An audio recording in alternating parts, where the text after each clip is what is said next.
গত এক সপ্তাহ ধরে বৃষ্টি হচ্ছে।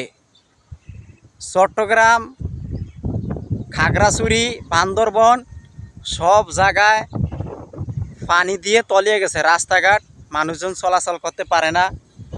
আজকে আমাদের ঢাকা কেরানীগঞ্জে দেখেন আকাশের কি অবস্থা।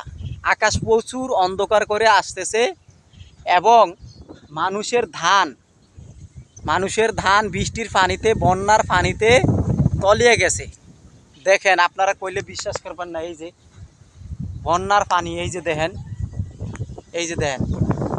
কৃষকেরা একবার পুরা অবস্থা খারাপ হয়ে গেছে। কৃষকের বন্যার পানিতে কৃষকের ধানগুলো নষ্ট হয়ে গেছে এবং কৃষকের জমিগুলো নষ্ট হয়ে গেছে। এই যে দেখেন, ধান রোপণ করছে, পাট রোপণ করছে, পাটের লিগে ভালো, ধইনচা রোপণ করছে, এ অবস্থা অনেক খারাপ বানিয়ে গেছে। তা আসলে দেখেন, আজকা এক সপ্তাহ ধরে বৃষ্টি হইতে আছে। মানুষ কাজে কর্মে যাইতে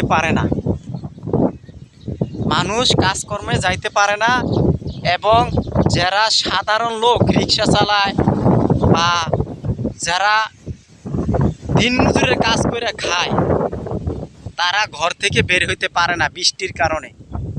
তা আসলে আমরা যে কতটা অসহায়ের ভিতরে আছি, এটা একমাত্র উপরওয়ালাই জানে। আজকে দেখেন, এই বৃষ্টির পানির কারণে মানুষ ঘর থেকে বের হইতে পারে না। মানুষের ফসল নষ্ট হয়ে গেছে। ওই যে দেখেন ধান, ওই যে ধানগুলো লাল হয়ে গেছে, অথচ পানির ভিতরে তলিয়ে গেছে। আপনারা দেখেন, পানির ভিতরে ধান সব তলিয়ে গেছে।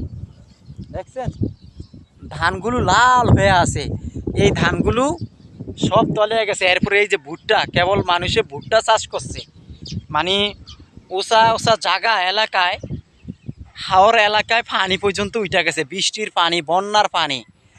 ভারতের 4টা গেট ছাইরা দিছে। 4টা গেট ছাইরা দেওয়ার কারণে এরপরে বাংলাদেশে প্রচুর পানি হয়ে গেছে। আজকে আমাদের মতন সাধারণ মানুষ, খেটে খাওয়া মানুষগুলো, এখন তারা বৃষ্টির পানির ভিতরে কত কষ্ট করে জীবনযাপন করতে আছে। কৃষকের ধানগুলো দেখেন, কৃষকের ধান একবার শেষ পানির ভিতরে। দেখছেন, বৃষ্টির পানির কারণে আজকে এই অবস্থা। ভাই, আসলে এমন জায়গা আছে, একতলা বিল্ডিং পর্যন্ত ডুবে গেছে বৃষ্টির পানির কারণে, বন্যার পানির কারণে। ভিডিওটা প্রচুর পরিমাণ শেয়ার করবেন, দেখবেন কত কষ্ট করে একটা ভিডিও তুলে ধরেছি। আজকে গ্রামের দৃশ্য, গ্রামের কৃষকের জমিগুলো নষ্ট হয়ে গেল বৃষ্টির পানিতে।